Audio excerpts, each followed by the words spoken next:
about the critical path? Maybe you can just speak to that critical path towards production for enCore. I think we covered a little bit of it here, but talk about maybe the top 3 focus points, critical path for production.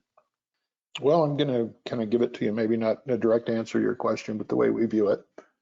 And we kind of break it down into short and mid-range and long-term planning. And, short term, I covered, I think, pretty well in terms of modernizing Rosita and getting it ready to go within the next 12 months and developing 43101 or converting resources into 43101 on leases that we've got, as well as additional acquisitions in the area or leasing activity. Those are underway in terms of projects that we've identified and are moving forward on. So those are the short-term focus. And then I'm going to jump to long-term, and I'll come back and revisit the third part of the strategy. Long-term is the New Mexico assets, and we've clearly got a major interest holder in terms of what we do out there, being the Navajo Nation. Above and beyond the state regulatory folks there in New Mexico. There's been such a long history and not particularly good history with the uranium and its effect on the Navajo people.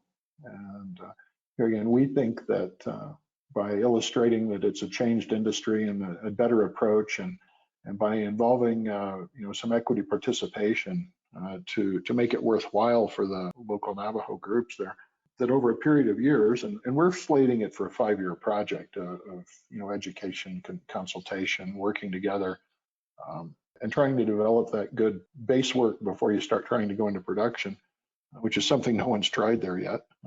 We've had quite good success with that up north in Canada on sister gold companies. So we think it's a very sensible approach. We think it's the only approach that makes sense. We think it'll be received cautiously at first. You don't develop trust overnight, and you don't develop trust with checks. You do it with deeds, and we think it's the right place to go. And obviously, New Mexico's got the biggest resources in the U.S. and historically has been the biggest uranium producer. It's the real prize in terms of the U.S. for uranium assets.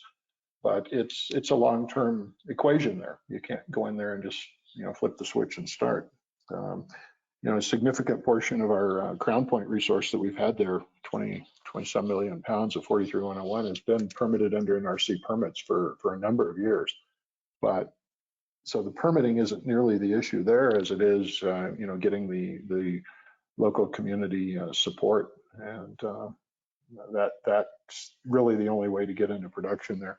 So that's our long-term strategy, and I think a very vital third part of it, rather than a project or an asset, is our ongoing desire to acquire other projects, fit into that mid-range and shorter range production view as well. And it all goes back to the consolidation. And not only is it a desire of ours, it's a necessity in the industry, we believe. So that's a clear focus as well.